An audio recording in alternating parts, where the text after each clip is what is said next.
En general, no existe regulación orgánica de aspectos relativos a los derechos de los trabajadores en materia criminal. No existe. El Código Penal es de 1874, en ese momento no existían los derechos laborales. Tampoco tenía relevancia o mucha relevancia en ese código otros delitos que no fueran los delitos contra la propiedad. Nosotros vemos que tiene esta condición o esta dispersión en nuestro código y es incoherente en cuanto a los bienes jurídicos protegidos. Sí tuvimos, en el contexto del ordenamiento legislativo, de manera dispersa ciertas protecciones más bien inorgánicas a determinados derechos del trabajo. La responsabilidad penal del empleador es de reciente data, no es tan antigua. En general teníamos responsabilidad penal fundamentalmente para derechos patrimoniales. En cuanto a accidentes y enfermedad profesional no tenemos tratamiento, no tenemos casuística. Nuestra tradición legislativa es una tradición que ampara la propiedad. Ese es el elemento fundamental. No es la vida, no es el derecho del trabajador. Como sistema no está contemplado un catálogo de penas específicas para los derechos laborales. Por ende, es difícil que nosotros podamos pretender que nuestro sistema en sí mismo, sin modificaciones legales concretas, lo pueda amparar. En general, por eso no existe un tratamiento especial que diga relación con esto, con sanciones criminales para conducta punible en el ámbito laboral. Porque no existe, no se ha tratado y nuestro Código Penal no lo refleja. Las disposiciones que existían fueron todas derogadas. Por ende, malamente le podemos pedir al sistema legislativo actual que contemple esa hipótesis que expresamente se derogara. El trabajador es el eslabón más débil de la cadena productiva. Entonces, la misma noción de accidente habla de un hecho que es fortuito, imprevisible o irresistible. Es discutible que lo que se llama accidente del trabajo sea un accidente. En general es un problema de organización del trabajo. Al ser el trabajador el eslabón más débil, lo más simple es adjudicarle la responsabilidad.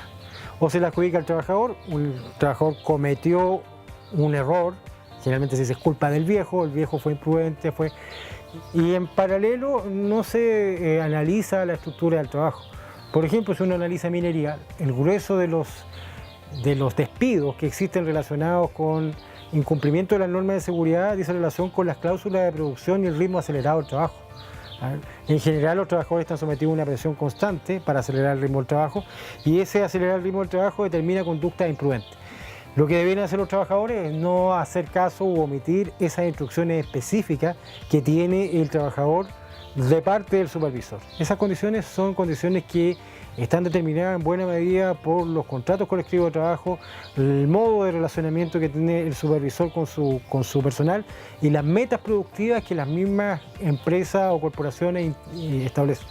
Esas situaciones yo creo que son, si uno lo analiza en sentido más concreto, por ejemplo, los cambios que hubo a raíz de esta fiebre que hubo por la productividad, estos cambios determinaron un ritmo más acelerado de gestión del trabajo. La condición inmediata fue el relajamiento de los protocolos de seguridad. Inclusive el CERNA Geomín, en el caso de la muerte de los trabajadores de Codelco, indicó que efectivamente existía una tendencia a reducir el gasto en materia de seguridad. Yo creo que lo que hay que analizar acá es que no es tanto si el trabajador es el responsable o qué puede hacer el trabajador. El trabajador es la voz más débil, está sometido a una condición constante. ¿Puede el trabajador oponerse a la orden del supervisor que le indica que haga el trabajo más rápido? ¿O se puede sustraer del efecto de una cláusula de productividad que indica que si él acelera el ritmo va a tener un mejor desempeño económico? Entonces yo creo que sí, el trabajador tiene una cuota de responsabilidad. Él debiera tutelar su vida. Es importante tutelar la vida y en definitiva cualquier conducta, el trabajador tiene la facultad inclusive de oponerse en este momento a trabajar si la condición es segura o si es insegura o hay peligro grave para su integridad. Pero independiente de eso, veamos las motivaciones externas o las condicionantes internas que determinen que un trabajador relaje un protocolo de seguridad que va en su absoluto y completo beneficio.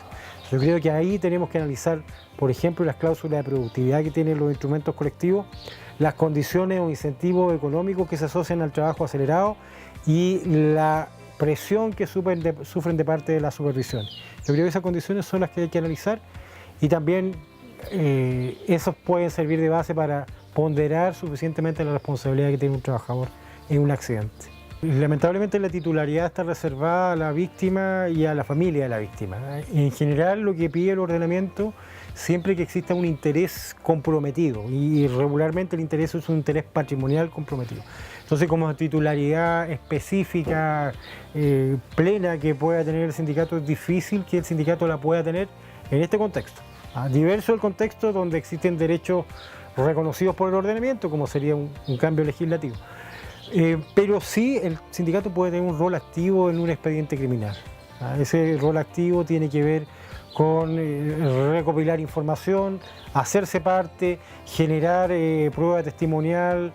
Esos elementos yo creo que pueden ser relevantes. Y en ese contexto el rol del sindicato, si bien no existe una titularidad manifiesta que permita a uno ejercer el derecho como lo podría ejercer una parte relacionada, sí existe un rol que los sindicatos deben ocupar y que debe ir más allá de ser meros espectadores del destino que pueda tener una acción de esta naturaleza. Yo creo que los sindicatos tienen mucho que decir, no obstante no tienen titularidad desde el punto de vista de la acción criminal, no pueden ser considerados legitimados activamente para ejercer una acción. La titularidad la tiene el tercero interesado. El tercero interesado generalmente la familia o el propio trabajador. El tema se reconduce a las indemnizaciones económicas. En materia minera el rol de pago es ínfimo, el rol de pago es ridículamente bajo. Por ende las empresas tienen mucha caja para indemnizar. Entonces las empresas indemnizan y con eso compran el silencio o la acción tutelar que puede ejercer un trabajador.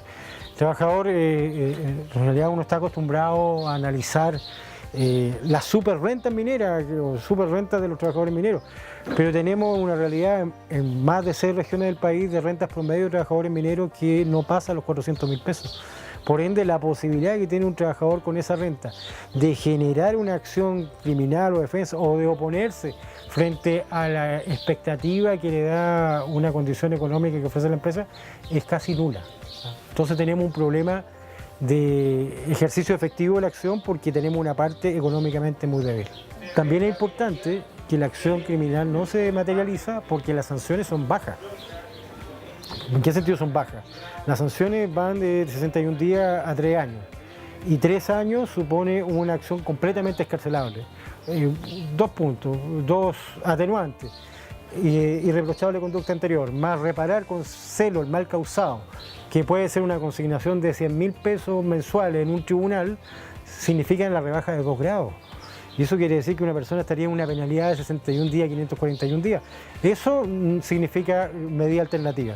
Por ende, la acción criminal no tiene significado. El rol de las organizaciones superiores de trabajadores siempre es determinante desde el punto de vista de la interlocución del mundo sindical con los actores gubernamentales, en este caso con el Estado, el intermediario entre el trabajador y el Estado, porque el rol del sindicato está adscrito fundamentalmente a los socios.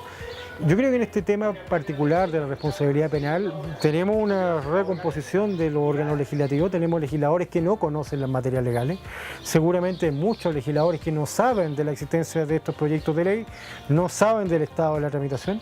Yo creo que es muy importante que exista un planteamiento específico de las organizaciones superiores en torno a generar estos elementos normativos.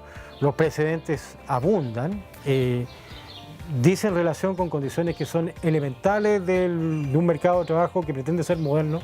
Ser moderno en materia laboral no significa ser solamente inclusivo o ser flexible o tener condiciones de capacitación o competencia acorde con las necesidades modernas. Dice también relación con que los instrumentos tutelares de los derechos de los trabajadores existan. Entonces, si uno ve legislaciones modernas, hablemos por ejemplo de una de las economías más productivas del mundo como Alemania, tiene un sistema de protección de los trabajadores en el ámbito criminal.